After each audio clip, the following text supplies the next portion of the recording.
So the same administration that is constantly yammering on about the sanctity of democracy and free and fair elections has in fact been meddling in the elections of other countries, in this case specifically the elections of Brazil, for more than a year. We're not speculating about this. Biden's CIA director personally pressured Jair Bolsonaro's office, that'd be the former president, or still technically the president of Brazil, pressured Bolsonaro to accept the results of the election long before the election took place. Think about that for a minute. You have no obligation to accept the results of an unfair election. In fact, if you believe in democracy, you shouldn't. But no one in Brazil is allowed to complain about it because big tech companies, which have been effectively arms of the Biden administration for 2 years, are censoring anyone who questions the election. So their candidate, Lula da Silva, supposedly won, and you're not allowed to suggest otherwise, period, or air your supposedly guaranteed right to ask about your country. A judge has also ordered that social media companies remove any posts that question the election results. So this is massive suppression, and despite it, or probably because of it, physical protests are breaking out across Brazil.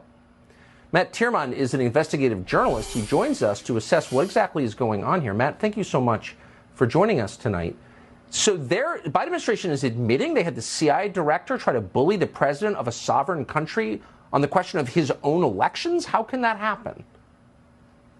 Well, they don't even think it's a big deal. It's par for the course. In fact, Bernie Sanders was talking about it on Pod Save America, the lefty podcast of former Obama administration alum.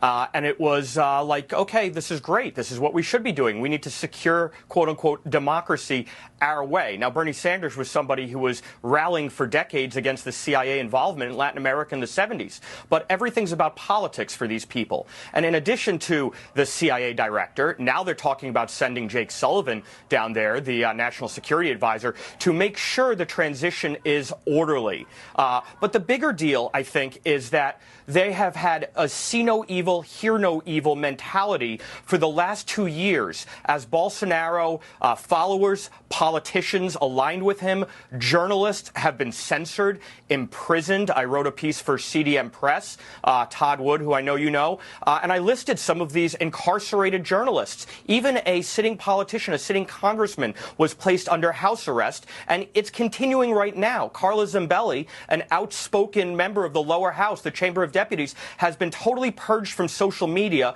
by diktat of one man, the head of the Brazilian Supreme Court, who also oversees a subsidiary court, the Brazilian Electoral Court. There's no due process here. It is purely by diktat, and these people are losing their voices, and the Biden administration says nothing. Where is that not considered an irregularity electorally? Where's the Organization of American States, the EU, the State Department, the IRI, who monitors elections? They're silent. It's pretty obscene.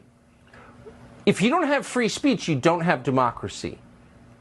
Free speech is a prerequisite for democracy. So when you shut down free speech, it's not a democracy by definition. And I wish, if you're not following the Bill of Rights, it's not a democracy. So period. Anyway, Matt Tierman, I appreciate your reporting on this very much.